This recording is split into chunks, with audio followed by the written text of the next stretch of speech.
first thing for you that Rebecca and I have been talking about a lot and with other producers is this is an incredibly challenging career path. So the one word question that comes up is why? I guess I decided at some point, like the way that someone would say like, why are you a producer? I would say there's a producer crazy and a director crazy, and I'm the producer kind of crazy and not the director kind of crazy. Some years ago, I was like at my parents' house and I found a bunch of like old papers and stuff from when I was a kid, and there was a notebook from when I was 10 years old that is me outlining a deal where Warner Brothers can license the rights for the Goonies where Disney can license the rights for the Goonies from Warner Brothers so they could make a Goonies water park at Disneyland or at Disney World. Because I guess at 10 years old, I knew that there was intellectual property that had to change hands for that to be a possibility for us to get to go like slide down slides and climb on the boat in Goonies. And I don't, it was like probably like 10 years ago or 5 years ago when I found this notebook, and I was like, oh, I guess I've always been that crazy and not the other kind of crazy. I like that you were negotiating studio deals basically at right. age 10. I was insinuating myself into a studio deal when I was 10 years old. Yeah. What do you love about producing? I mean, it's like, it is the creative process. Like that's the other thing too, is I feel like when I teach, when I have taught at UT, and when I teach, I have to I teach a lot to people who want to be directors, and what they think is that producing is the opposite of directing. So they don't see how it's creative participation, they don't see how it's story, they don't see how it's casting and production design and all that stuff, but also they don't see most of what we actually do, which is, for me, like the release. Like the budget is also about the release of the film. And so for me, what's really been exciting the last several years is like making and releasing movies and getting to see like, here's the ideas I had about what was gonna work in the marketplace when I got this project, when it came to me, and then did that work? Like, was that the audience we were going for? Was that the audience that it connected with? And that is really fulfilling, actually. And what happened was, like, the first film I ever produced, the way I describe it was that everyone was like standing in a room and everyone took one step backwards and I was still standing there, and that's how I got that job. And that's like not how you should get producing jobs. Like people should be like dying to be the producer, but that's how I got that job. And we made the film and I'm super proud of it, but it wasn't necessarily like a raging success on the festival circuit or out in the world. And there were just so many like man hours on that project, whatever, man and woman hours. There were so many people hours on that project. There was so much like heart and soul and blood on screen that I felt like not a failure as a producer that it didn't connect, but just like that was not the right way to honor that work. And for me, if you don't understand what the release is gonna be, if you don't understand where the movie's gonna go, it is a discredit to all of that work that you're asking for at the beginning, that you're really trying to sign up at the beginning. And I always try and do my best to honor that work. Rebecca and I have talked a lot about people a lot of time have the plan. I'm going to get into Sundance. Someone's going to swoop in and buy my movie. They're going to find the audience. It's all going to be magical and it's wonderful. And that happens to just about literally no one. Right. I love that you talk about sort of the market, or the plan for the market to find the people.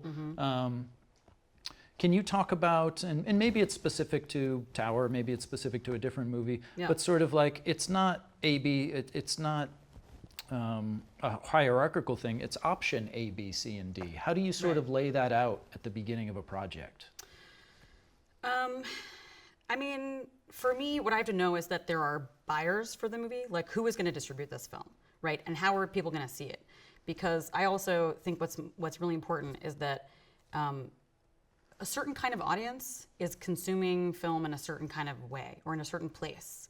And so, like, if your audience is like people over 60, which is a common audience for a documentary, they're still going to the theater. So if you have a film that's a cinematic project, that's like a beautiful documentary that's gonna look great on screen, I don't think it's crazy to expect that that's gonna have a theatrical release, because the natural audience for documentaries, like kind of regardless of the topic, they are people who still go to the theater. And I make the joke that they actually don't know how to download things on iTunes or steal them anyplace else. So it's like streaming, or it's on broadcast, or it's at the theater. But if you're aiming a documentary at people who are like, or aiming at anything at people who are under 25, like, where are they actually going? How are you going to get to them?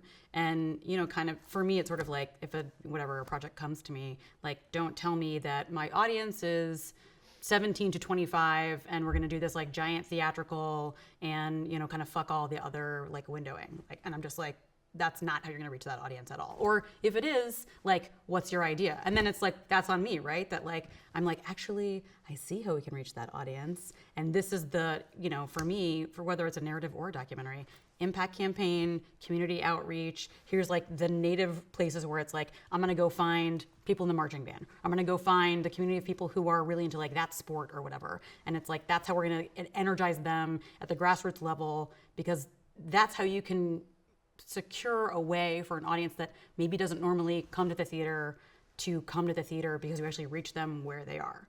And I think if you don't have those strategies in place, who is going to buy and release this movie? That's one audience. Who is going to then go see this movie? And that's another audience. And then how are they going to go see that movie? And if you can't answer all of those questions, you're not ready to make that movie. You and I came up together. We've been doing a lot of things simultaneously. Yeah. We've done this for a while. What advice would you give to Megan Gilbride a decade ago that you wish someone had told you? I wish someone had said to me, like, get it the fuck together. Like, actually, I was thinking about like the first day on my very first real job with you in the office. Yeah. I was 26. And I didn't have a laptop. And like, to your credit, you didn't say like, get it the fuck together. Like, what are you even doing here? And you know, we were all learning, but there's just a part of me that makes me think like, God, I must be really like thick, because it took a long time for me to figure out like, you know, everything. Like for me to figure out like it's about being organized, and it's about being nice, and it's about being nice to yourself and being nice to other people. And it's about like trying to like, you know, like not appear like you're working the hardest, like actually not try and show your work all the time, like really trying to stay as calm as possible. And I feel like it's easy sometimes for me to sort of like get into that, like I'm working hard mode, like I'm stressed out mode, as opposed to sort of just being like, okay, what's really wrong? What's really happening that's like bad? And like try and engage with what's happening in the present. Is it physically challenging? Or is it emotionally challenging? Is it financially challenging? And then I think the clearer your head, the quieter your head, the easier it is to solve problems. Or even just to like spend time daydreaming. Like that's a thing that I was like never carving time out for. That even though I'm still failing at carving time out for that, like I see how vital it is to what I'm doing. To like just sit down and think about my projects and like have space to think about them. Because like, great stuff always comes to you in the shower, but it comes to you in the shower because you're like not on your phone, you're not on the internet, you have like 14 minutes where you're underwater, and I'm like, oh, if I could maximize like that great shower thinking into 1 hour of my day, like how much better would everything be that I'm working on? Well said. So just get it the fuck together. Yeah. Rebecca and I talk a lot about, you know, carving out those little windows of time and whatnot. On the same sort of note, from like so much of what we do is thankless and sort of behind the scenes. Like, how do you take a little time, how do you specifically take a little time to celebrate some of the victories? It might be financing, it might be a premiere, it might be a we made our day kind of thing. But like, what do you do to celebrate the small victories when there's no parade, there's no party? Yeah. I mean, I think it's like I've had enough success and I've had enough failure to know that like if you don't appreciate those little moments, like that's kind of all there is. And you know, it's like people say like it's an honor to be nominated, and I'm just like, yeah, if you're not having a good time at the award show because you lost, you're doing it wrong, right? Like it's like I'm not like it's subjective and it's political and it's whatever, and it's just like I'm not gonna be pissed off about losing. Like I'm excited to be in the room, like that's great. And I mean, part of it is challenging because I feel like, especially when you're like an indie producer, your victories are kind of your own and your defeats are kind of your own. And I think that can be a really challenging space to be in. So I'm trying to do better actually at spreading both the victories and the defeats. Like it's like, if I have a thing I'm sort of stewing about that I don't know how to solve, like talk to my other partners on the project, even if I'm often the only producer, and sort of say like, this is what I'm dealing with. Do you have a strategy? Like, what do you think we should be doing? Like, what do you think I should do? As opposed to just being like, I don't have the fucking solution. I'm a shithead. Like, how come I haven't figured this out yet? Why am I still thinking about this? Why is it 3 o'clock in the morning and I'm awake thinking about this? And so trying to spread that love, I think is really like the love and the pain has really been helpful to me. Yeah. Now people can go to Dear Producer and read about what the hell to do. So. I want to get into the golden age of documentaries and get your opinion on that, because that's a phrase that's getting thrown all over the place these days. What's your opinion on that, golden age of documentaries? I mean, I think it's a lot about, like, if we're in a golden age of documentary, I think it's twofold. I think part of it is there's a lot of really exciting creativity going on in the documentary space. And because of just like where we are as humans consuming media, I think we can allow for an experiencing authenticity on a variety of planes. So it isn't just like, you know, a one take, unedited, super verite thing. And if it isn't that, you feel like it's not real. Like, I think we can actually experience like authentic, real stories in a variety of creative ways. And I think that's super exciting. And, you know, kind of dovetailing with that, side by side with that, because of the way that people are like watching movies and watching television, and streaming is such an important part of that process, I think people are like, oh yeah, I really like documentaries, and now there's so many of them that are accessible to me, and maybe they like pop up in my suggestions more, and the more and more that happens, I think the more and more it perpetuates like, oh, if you liked Tower, watch Waltz with Bashir, or like watch Persepolis. And I think that, and because of that, there's more money, because documentaries are more marketable and people are watching them more and liking them more. I think there's more money to feed into those creative strategies for telling those stories. And so it's a sort of like cycle that feeds itself. But I also think that, like, to a certain degree, creativity in narrative film is struggling a little bit. Like, I think a lot of people that we know that are super creative want to work in television because there's just a different form for being able to tell those stories, and it's economically much more sustainable for them. And I think because of that, I think people who want to watch movies want to watch a movie that feels emotional to them or feels immediate to them, as opposed to, like, you know, I think more so people want to watch a doc than they want to watch like a 2-hour drama, because it just feels like it's more real because it's a real story. Producing is curating quite a bit as well. You're an in-demand producer. You've made incredibly successful documentaries. You've got a bunch, or I'll say for now, a handful in the works. How are you sort of picking and choosing projects? Like, what's a hook? If I'm somebody who just shot maybe a little sample somewhere on the other side of the planet, and I want to, like, you know, engage you or talk to you about it, like, what are you, and if you could talk specifically, like, what sorts of questions are you asking or things you're looking for? I mean, for me to like dive in on something, it's totally 100% a gut level. But that being said, it's like I'm reviewing everything to get to that gut space. So definitely it starts with a pitch. Definitely, like, I'm talking to somebody and they pitch and they know their whole story. And when I ask questions, those questions get answered. And some of the answers can be, I don't know, like, that's what I'm gonna go find out. But then I want to watch footage, usually even early on, like even with like mid-career documentary filmmakers, there's usually footage to watch with any idea. And I want to watch that footage because everything is in the footage. Like, if the footage is not delivering on the pitch, then it's unlikely for me that I'll engage unless I like know the filmmaker really well and I think like, oh, we can work together to go get footage that is delivering on the pitch. And then it's about budget and marketplace. Like, number one, am I going to get paid? Like, or if I'm not going to get paid, do I see the path for me to make this movie? Why am I doing it? Because I'm not going to get paid? Like, it has to be a real reason why I would want to jump in on something like that. And then also, like, does what the budget is to tell this story make sense for where I know this is going to land in the marketplace? And do those things all gel together? So it has to be total package. And it's like, if the director doesn't know what the budget is, or if the person who's bringing me the project doesn't know what the budget is, that's fine, because like I have a pretty good eyeball for what it is. And it doesn't take too long to have the conversation to see like if there's a big gap or we're totally like in lockstep about like what we should spend on this versus what it's gonna make. And I wanna make sure that we all agree on what that is. Right. Yeah. And also too, like, usually it's a filmmaker that I've met before, that I know, or that I've at least seen previous work, because it's a fucking marriage. Like, producing is a marriage, and I want to make sure, like, it's protecting myself and protecting the crew, that this is a person who is not mean when things go badly or mean when things aren't going badly. Like, I don't want to work with anyone like that, and I don't want to put any crew people in that space, and like myself and everyone else involved.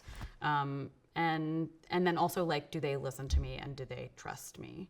Because if I'm going to be there shepherding the project, like I want to make sure that like they care about my creative voice, they care about my logistical voice, they care about my voice for the release of the film, that like we really have a lot of agreement about what that is, and that I'm like 100% a key player in all of that.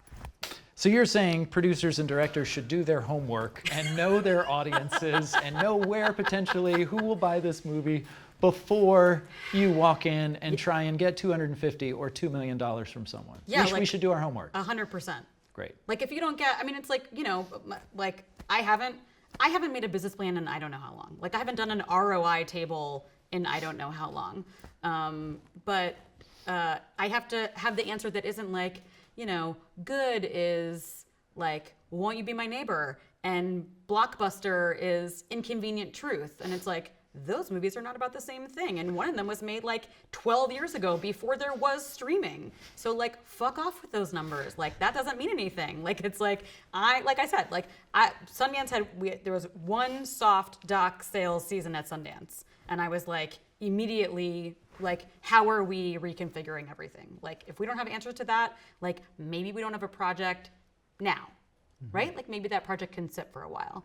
But you know, it's like, everything is another thing too is like we're making movies, right? Like it's supposed to be for an audience. Like it is a mass medium, and like I don't want to make movies that people don't get to see. I don't like the way that feels.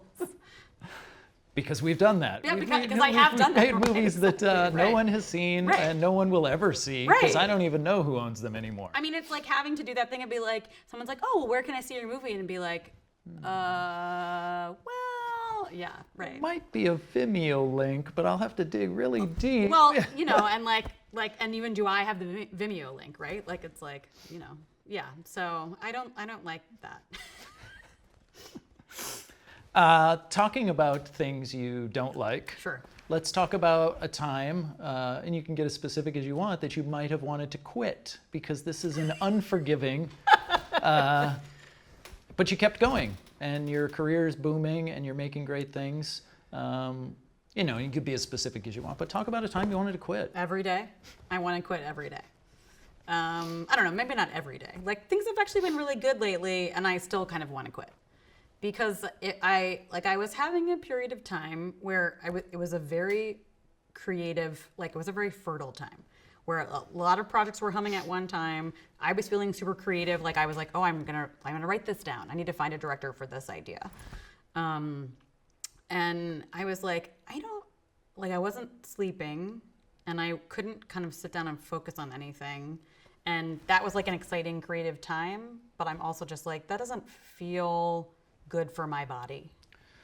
And so and then I had that moment where I was like, wait, is this just called mid-career?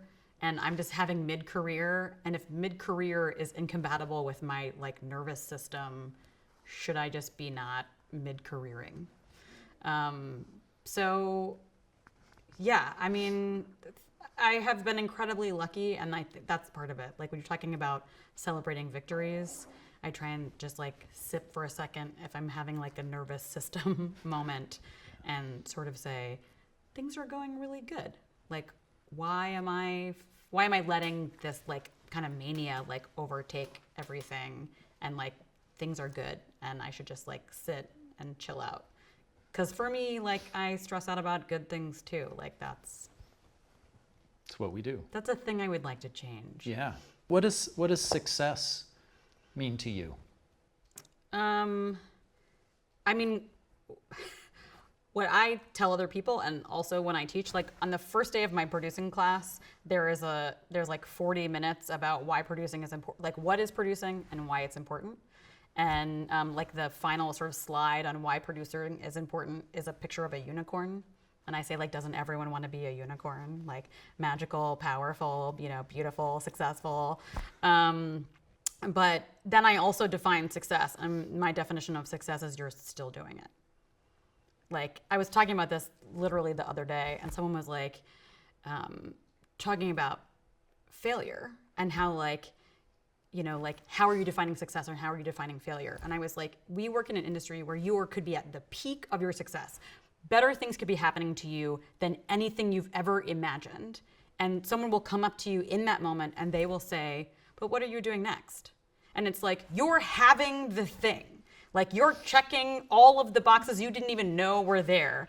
And like the next question is like, but what are you doing after this? And it's like, so success in this business is just like, you just are like still calling up the hill to Mordor. You're still trying to get the, to throw the ring into like Mount Doom. Like you're just still going, because when you're in the shit and things are terrible, it's like, what are you making now? What are you doing next? And then when things are really great and unimaginable, it's like, but what are you doing next? So success is just that you're still doing it. And I try to remind myself of that when I am having a moment of like, things are falling apart and a project that I've like put a lot of time and energy to is like not gonna go forward.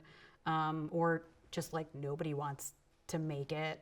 And we've done everything we can. And I'm like, okay, this one maybe has to go like back in the box for a little bit and maybe it will reemerge again.